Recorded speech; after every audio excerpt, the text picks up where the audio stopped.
नमोस्तु महाराज जी। इच्छा ही महाराज जी 19 तारीख से तीर्थोदय तीर्थ पर महापंच कल्याणक का आयोजन प्रारंभ हो रहा है। इसमें दो जिज्ञासाएं महाराज जी मेरे मन में हैं। पहली तो ये कि यहां पर भगवान के माता पिता बने, सौधर्म इंद्र बने, कुबेर इंद्र बने, महायज्ञनायक बने, इनकी तो भूमिका मुख्य रहेगी। अब और जो इंद्र बने हैं महाराज जी, जो ईशान, सानत कुमार, महेंद्र, लांतव आदि, इन इंद्रों की ब्रह्मोत्तर, लांतव, कापिष्ट, समत इंद्रों की, इनकी क्या भूमिका इस पंच कल्याणक में रहती है। और दूसरी महाराज जी, जब से इस तीर्थोदय तीर्थ पर लोगों ने अपनी ओर से कहा कि 101 जोड़े हमारी तरफ से बिठाओ, 101 जोड़े हमारी तरफ से बिठाओ, अब लोग वागों से संपर्क हम कर रहे हैं तो वो पूछ रहे हैं हमें क्या सुविधा मिलेगी, क्या यहां पर व्यवस्था रहेगी उन इंद्रों के लिए जो निःशुल्क आकर के यहां पर पूजा भक्ति करेंगे। नमस्ते। पंच कल्याण की ऐसी महाक्रिया है जिसमें कोई भी व्यक्ति पात्र निरर्थक नहीं है, खाना पूर्ति के लिए नहीं है, कोई भी पात्र है, सबके मंत्र है। कोई भी एक भी पात्र ऐसा नहीं है जो ओरिजिनल से हट करके बनाया जाता है। विधानों वगैरह में तो हम कुछ भी बना लेते हैं, लेकिन पंच भी पात्र ऐसा नहीं है जो ओरिजिनल से हट करके बनाया जाता है। विधानों वगैरह में तो हम कुछ भी बना लेते हैं, लेकिन पंच कल्याण में एक भी पात्र ऐसा नहीं जिस पात्र को बिना मंत्र के बनाया जाता है। भरत है, बाहुबली, ईशान, सनत कुमार, महेंद्र, इनके सीट होती है। ये राज दरबार में आते हैं नाभि राय के। स्वर्गों में जब भगवान के गर्भावतरण होता है तो स्वर्गों में इन सबको मीटिंग में आना अनिवार्य होता है। सनत, ईशान, सनत कुमार, महेंद्र, जितने भी इंद्र हैं सब के सब वहां पहुंचते हैं और सब बैठ करके चर्चा करते हैं, प्लानिंग बनाते हैं, अपने आप को अभाग्यशाली मानते हैं।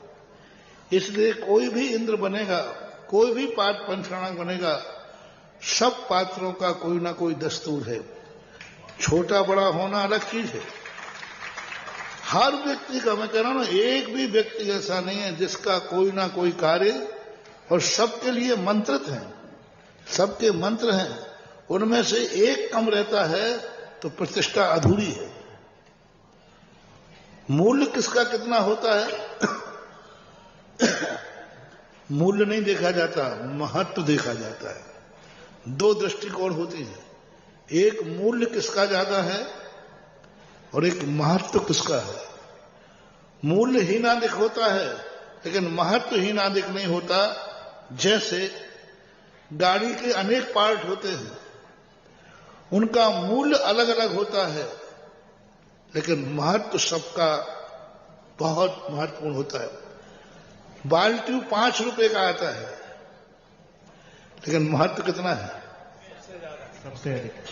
4 करोड़ की गाड़ी को खटारा कर देगा। ये सारा उजेला है, ये मरखरी महंगी होगी, है ना, तार भी महंगा, सब महंगा होगा, लेकिन कटआउट सबसे सही। एक इतना सा तार है।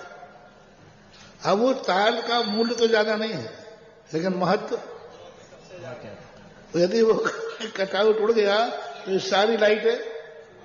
तो ये इंद्र वगैरह जो और इंद्र होते हैं ये कटआउट के समान होते हैं। यदि इन कटआउट को उड़ गया तो ये सौधर्म आदि वगैरह सब धरे रह जाएंगे, कोई मतलब नहीं निकलना।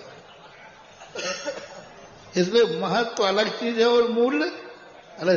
अब आप इतने से समझ जाओ, पूरी बिजली में कटआउट का मूल्य महत्व क्या है, करके दिखवाएं अभी। पूरी गाड़ी में बाल्टी का महत्व क्या है। थोड़ा सा बाल्टी आपकी बिगड़ जाए तो गाड़ी यहीं खड़ी रह जाएगी। तो हमारे जैन दर्शन की सबसे बड़ी विशेषता है एक मूल्य के अनुसार वस्तु का निर्धारण करना, एक महत्व के अनुसार करना। भवनत्रक भी आएंगे तो उनका भी मूल्य है। अग्निकुमार बनेंगे उनका मूल्य है, लोकांतक बनेंगे उनका मूल्य है, अष्टकुमारी बने, सबका नाम लिखा हुआ है। उनमें से एक भी पात्र कम होता है तो प्रतिष्ठा विकलांग मानी जाती है। इसलिए पुण्य के खाते में सब व्यक्ति भागीदार हैं, भले उनका काम ज्यादा हो या अधिक हो। और आपके यहां सबको तो ये मालूम है, कभी कभी क्या होता है बड़े आदमियों की बारात में सब लोग अरे भैया वो अपना क्या है, वो तो बड़े आदमियों की है, बड़े आदमियों की है। अब यहाँ की जो सौधर्म राज की बोली लगी तो छोटे बड़े ने से यही सोच लिया भैया अपनी वहां का दाल गलेगी। लेकिन वो ये भूल रहे हैं कि पेड़ जब ही अपना बड़ा रूप लेता है जब चारों तरफ छोटे लोगों की शोभा होती है। बड़े कार्यक्रमों में छोटों के सबसे ज्यादा महत्व होता है। विशेषता देखना इस धर्मो तीर्थोदय क्षेत्र की विशेषता, जहां सबसे बड़े इंद्रों की बोली सबसे बड़ी गई, वही छोटे इंद्रों के लिए सबसे सस्ती राशि रखी गई है। सबसे सस्ती राशि रखी गई है हर चीज में। बड़े इंद्रों की बोली के अनुसार यदि परसेंटेज निकाला जाए कि जब 100 धर्म इंद्र की इतने जाने पर इंद्र इतने के होते हैं तो 1500 कलश के 100 धर्म जाने पर इंद्र कितने का होना चाहिए। तो मुझे नहीं लगता कि शायद कोई बात 1-8 करोड़ से नीचे परसेंटेज की। लेकिन कमेटी के देखो नहीं, बड़े आदमी जो हैं वो बड़े पद के योग्य हैं। लेकिन सबसे मैंने आज तक किसी भी पंथ कल्याणक में छोटे लोगों का ध्यान रखा जाता है ऐसा नहीं देखा गया। इतनी छोटी राशि रख दी, अन्य इंद्रों की इतनी छोटी राशि रख दी, और वो छोटा इंद्र इतने बड़े बड़े इंद्र के साथ बराबर पे कुर्सी डाल के बैठेगा। हाँ, इसी मंच पे बैठेगा। इतना बड़ा कहा, यानी ऐसा लगेगा उसको जैसे कहीं तुम्हें राष्ट्रपति के बाजू में यदि कुर्सी थोड़ी मिल जाएगी। अरे वो कारण यूं करता है, मैं राष्ट्रपति के बाजू में बैठा था, फोटो तुड़वाता है। ऐसे ही जब इतनी सस्ती बोली वाले इतनी बड़ी बड़ी बोलियों के सामने बैठेंगे तो एक गर्व महसूस होगा, मैंने उस पंच कल्याणक में इंद्र बना था जिस पंच कल्याणक में 1500 कलश का 100 धर्म था। इतिहास क्या लिखा जाएगा। जब यहां प्रशस्ति लगेगी तो उसी पार्टी पर 1500 कलश वाले का भी नाम होगा, और उसी 1500 कलश कह रहा हूं, उसी पार्टी पे 11 कलश वाले का भी होगा, 5 कलश वाले का भी होगा। कितना बड़ा रूप है ये, पहली बार देख रहा हूं कि इतने बड़े बड़े इंद्रों के साथ में जब इतिहास बनेगा, कोई पूछेगा कौन से पंचकणा बने थे, मैं उस पंचकणा के अंदर था जहां 600 करोड़ का महायज्ञ नायक था। 1500 करोड़ का 100 धर्म, 1500 कलश का 100 धर्म था। तो ये इतिहास बनता है। सवाल फोटो का नहीं है, सवाल फोटो किसके साथ है। पता भैया तुम कौन सी फोटो सुरक्षित रखते हो।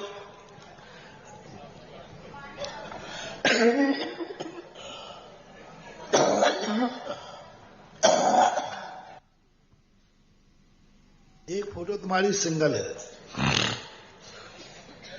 एक फोटो किसी दोस्त के साथ है, एक फोटो तुम्हारी राष्ट्रपति के साथ है। कौन सी फोटो सुरक्षित करोगे। इसी प्रकार से ये जब वीडियो बनेगा, जब इसके सब पर सारी दुनिया में पहुंचेगा, तब कितना बड़ा चीज है। एक कमेटी का सबसे बड़ी उदारता है और मुझे इस बात की खुशी है। और पहला पंचकर्णक देख रहा हूं जिस पंचकर्णक में उन गरीबों का भी ध्यान रखा गया, उनको भी धर्म लाभ लेने का ध्यान रखा गया कि नहीं, यदि तुम्हारी शक्ति नहीं है तो कोई बात नहीं, धर्मो तीर्थोदय तीर्थ से झोली भर के जाओ, खाली झोली लेके आ जाओ। कहीं होता है 200, 300 इंद्रों को फ्री बैठाना, सब व्यवस्थाएं दे रहे हैं। इसलिए नहीं कि जगह कम, इंद्र नहीं बन रहे, नहीं तुम ये समझो कि देखो इंद्र नहीं बन रहा है तो फ्री बैठा लो, नहीं, इसकी कोई कमी नहीं है। मात्र इसलिए कि कहीं ऐसा ना हो लोग कहें वो तो बड़े बड़े आदमियों ने लाभ लिया है, भाव ये है कि तीर्थोदय जैसा एनर्जीफुल तीर्थ हमारे भारत के जैनी के हर घर की झोली में यहाँ का सगुन पहुंचना चाहिए, यहाँ का मंगल पहुंचना चाहिए। ऐसे विशाल तीर्थ क्षेत्र के पंचणा की निशानी उसके घर पहुंचना चाहिए। वो भी कभी गर्व से आके तीर्थ क्षेत्र पे आएगा। इस तीर्थ के पंच कल्याणक में मैंने भी एक अर्घ चढ़ाया था, तो ये एक अपने आप में गर्व की बात होती है। और ये बहुत बड़ी व्यवस्थाएं तो सोचो ही मत। जैसे हमारा देखो, मेरे सानद में तुम बस ईमानदारी से धर्म करना, बेईमानी मत करना। हमारे शिविर में हम कहते हैं तुम्हें कुछ नहीं लाना है, अंडरवियर बनियान पे आ जाओ, और वो भी नहीं होता।